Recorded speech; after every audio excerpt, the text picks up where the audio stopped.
This looks like just another Mercedes-Benz A Class, but this is actually a facelift. What has changed and is it worth upgrading to? Let's find out.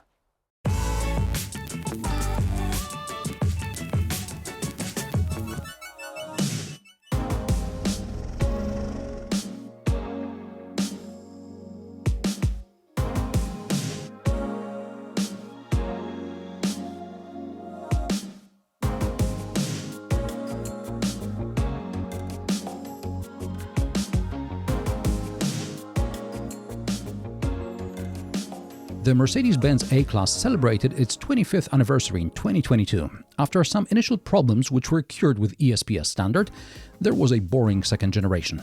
But in 2012, Mercedes decided that the third generation A Class should be aimed at the grandchildren of the brand's main target audience, and it should be clearly differentiated from the B Class.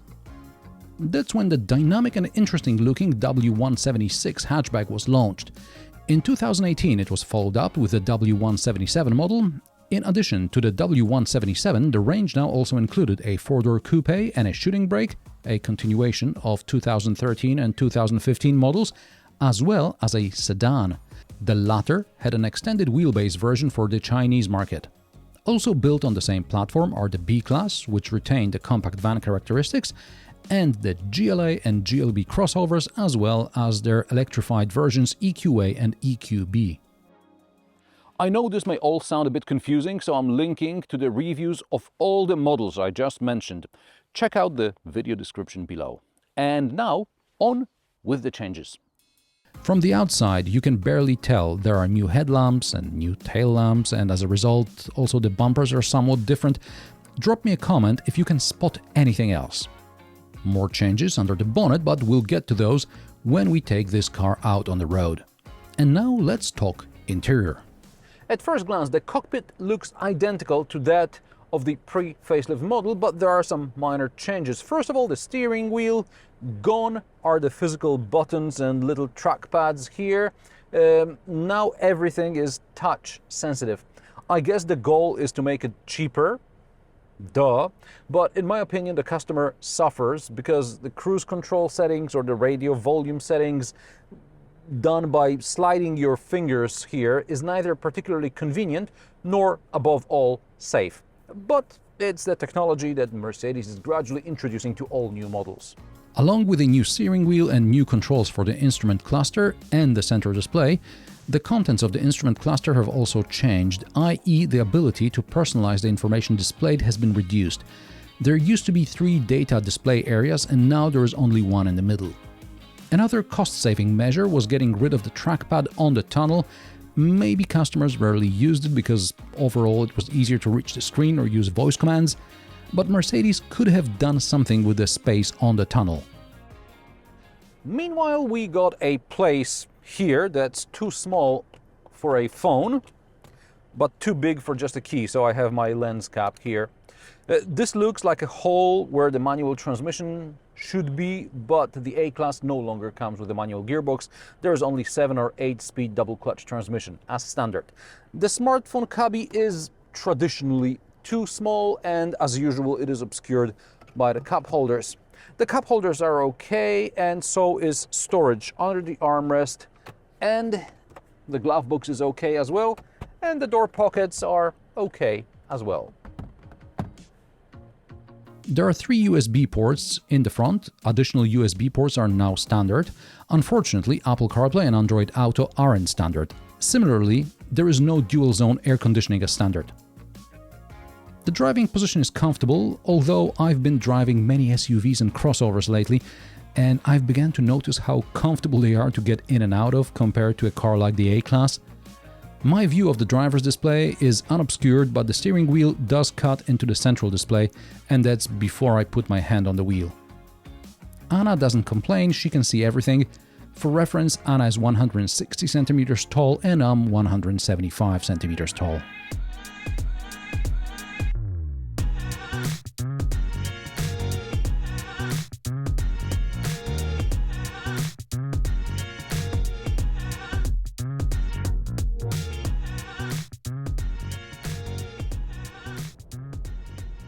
Now let's talk engines. diesel variants are the same, but almost all petrol engines are now mild hybrids. The exception is the 2-liter AMG A45S. There's also a plug-in hybrid A220E, but that's a different powertrain.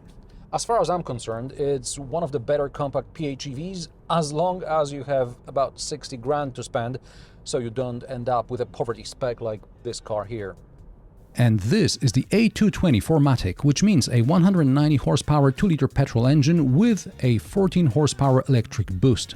The claimed 0 to 100 km/h time is 7.1 seconds, and that's achievable. Combined fuel economy of 6.9 liters per 100 kilometers, and maybe on a warmer day it's achievable, but during my time with the A Class the temperatures were low and it was also windy, so I was averaging more like 9 to 10 liters per 100 kilometers. Maybe in eco mode the car would use less, but I don't do eco mode. If the car launches in comfort mode, it should be driven in that mode. The modes are now controlled with a button rather than a rocker switch. This also looks like savings to me. And again, I don't feel any real difference between sport and comfort modes, and the results of the acceleration tests show this. The difference of 1/10 of a second could be due to different slope of the terrain or direction of the wind. Now, except for the least powerful petrol variants and plug-in hybrids where 1.3 engines are used, all other units have displacement of 2 liters. The 1.3-liter petrol unit works with 7-speed DCT transmission, while 2-liter units and plug-in hybrids have 8-speed DCTs.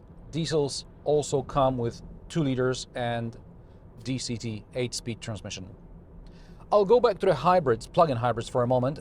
In the A Class, you can charge it with DC power, which greatly increases its utility in zero emissions mode. Although the battery capacity hasn't changed, Mercedes claims that the range now increased from 60-70 kilometers to about 70-80 kilometers. Now, aside from taking off when you can feel the computer is trying to cut emissions and therefore also cut power, the A Class is still pleasant enough to drive. This test car has been optioned really modestly, but at least there is traffic sign recognition. I recently drove some car that didn't have that feature, and to be honest, I really missed it. The suspension does a decent job of smoothing out any bumps. This car comes on optional 18-inch rims. I recall from the pre-facelift test drives that even 19s are okay, but 18 inches seems to be a reasonable compromise between looks and comfort, taking into account close encounters with curbs. On that note, watch out for the front splitter. It's as low as it looks.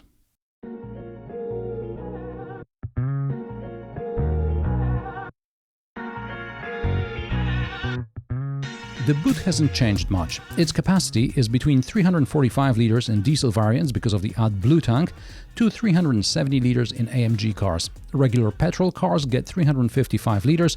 Maximum capacity with the second row folded is about 1200 liters. There is no place to stow the parcel shelf, as underfloor storage is taken up by the repair kit and something that looks like bits of the MHEV. But at least with the backrest folded, the cargo area is flat-ish. The backrest split 40-20-40. In the rear, legroom and headroom are still average. Nothing changed here either. This version doesn't even have rear air vents, just a single USB port, again part of that USB package I mentioned earlier. There are door pockets, and they're okay, and so are the cup holders and the armrest. Prices of the Mercedes-Benz A Class start at €36,866 for the A180 petrol, the cheapest diesel starts at €38,383, and the PHEV starts at €44,274. By the way, the PHEV sedan I reviewed back in 2020 started at $37,000, so the price increase is massive. This is a poverty spec A220 4MATIC, and with options, it costs €50,390. The Mercedes-Benz A Class midlife refresh proved to be very modest. If you have a pre-facelift model and you like it, I suggest you hold on to it a bit longer. I don't see anything that makes this refreshed A Class significantly better, so why spend a few grand more and get less? And how do you like the refreshed Mercedes-Benz A Class? Let me know in the comment section below. If you like my sarcastic, down-to-earth and possibly mildly amusing car reviews, join me every Friday at 3 p.m. Central European Time, and don't forget to subscribe and like this video as it helps me with the YouTube algorithm. Thanks for watching, and I will see you in the next one.